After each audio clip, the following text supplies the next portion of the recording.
Hello বন্ধুরা, আজকে তোমাদের সঙ্গে যেটা আমি শেয়ার করব সেটা হচ্ছে একদম ঘরোয়া পদ্ধতিতে অনুষ্ঠান বাড়ির স্বাদের মতন পনির পাসিন্দা। তো দেখো বন্ধুরা, পনির আমি 300 গ্রাম নিয়েছি। পনিরগুলো আমি সুন্দর করে কেটে রেখেছি।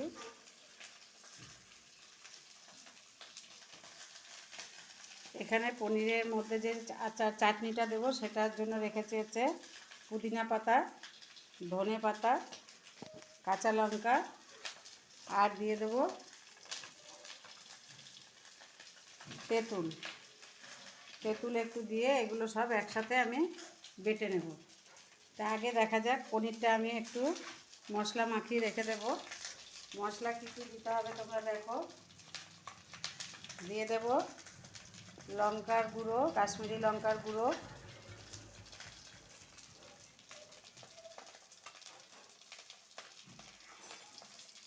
দিয়ে দেব লবণ,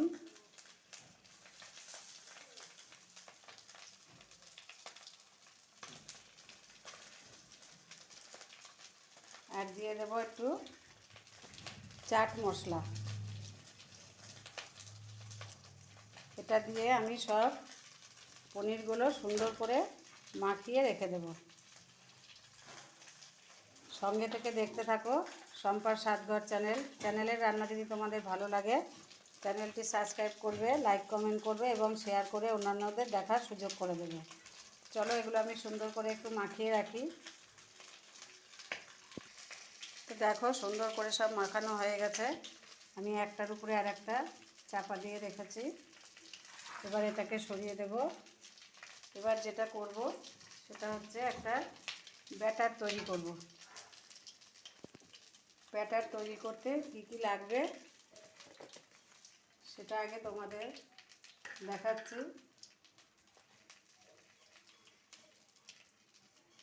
দিয়ে দেব কর্নফ্লাওয়ার চা চামচের 3 চামচ, 300 গ্রাম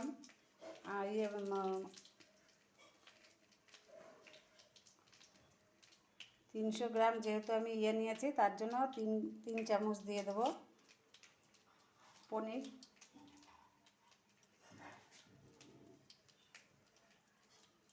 দিয়ে দেব ছোট চামচের 2 চামচ গোলমরিচ,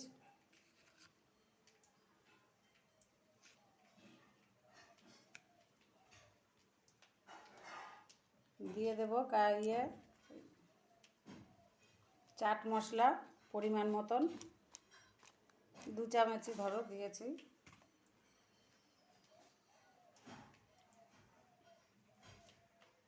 দিয়ে দেব কাশ্মীরি লঙ্কার গুঁড়ো, আর দেব পরিমাণ মতন লবণ।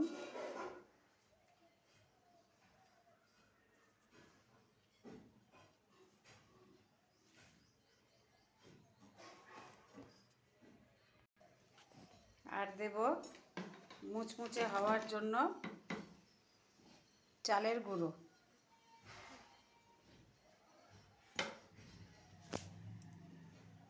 এবার দেব একটা ডিম ভেঙে রেখেছিলাম, অর্ধেকটা দিয়ে দেব।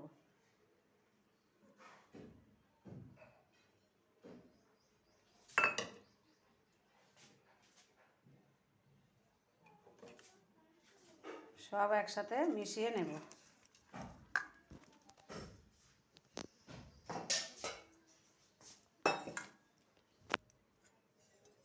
জল দেব একটু, দিয়ে সব একসাথে মিশিয়ে নেব। দেখো মেশানো একদম হয়ে গেছে। ঠিক এই রকমই হবে ব্যাটারটি, খুব বেশি পাতলা হলে ভালো লাগবে না। এবার এই মশলাটা বেটে নেব। দেখো পনিরের ভেতরে যে পুরটা দেবো সেই পুরটা বাটা আমার হয়ে গেছে। এবার আমি একে একে পনিরের ভেতরে দিয়ে দেব।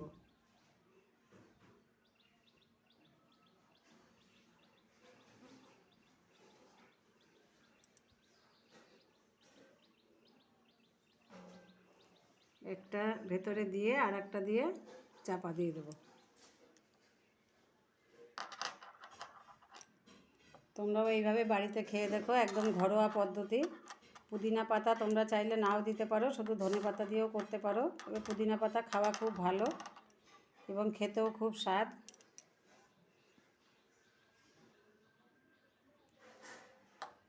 এইভাবে আমি একে একে সব কটি করে নেব। তো দেখো বন্ধুরা, সবগুলোই আমার হয়ে গেছে।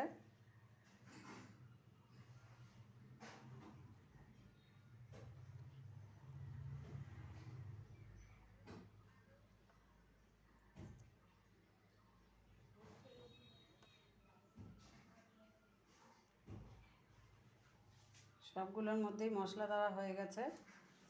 এই যে ব্যাটার তৈরি করে রেখেছি।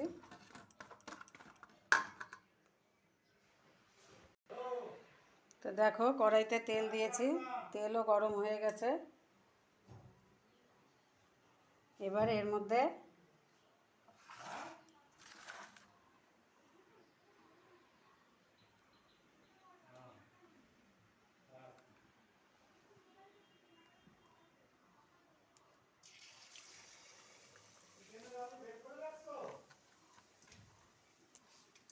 মধ্যে একে একে দিয়ে সব ভেজে নেব।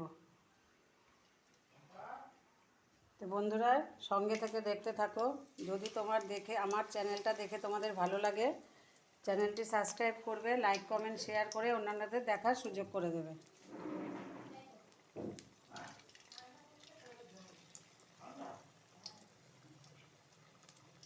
এইভাবে আস্তে আস্তে সুন্দর করে ভাজতে হবে।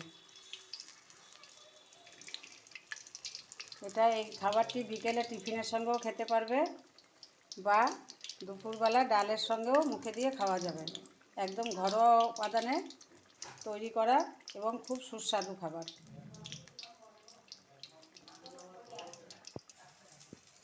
বন্ধুরা দেখো, আমার এটা পুরো রেডি হয়ে গেছে।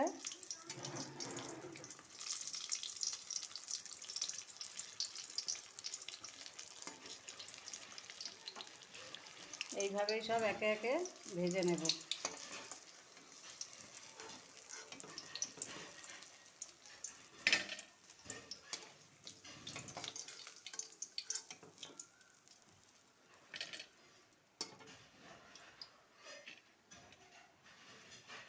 গরম গরম সস দিয়ে খেতে খুব ভালো লাগে। দুপুরবেলা ডালের সাথে ভাত দিয়ে খেতেও ভালো লাগে। তো তোমাদের রেসিপিটা কেমন লাগলো অবশ্যই কমেন্টে জানিও।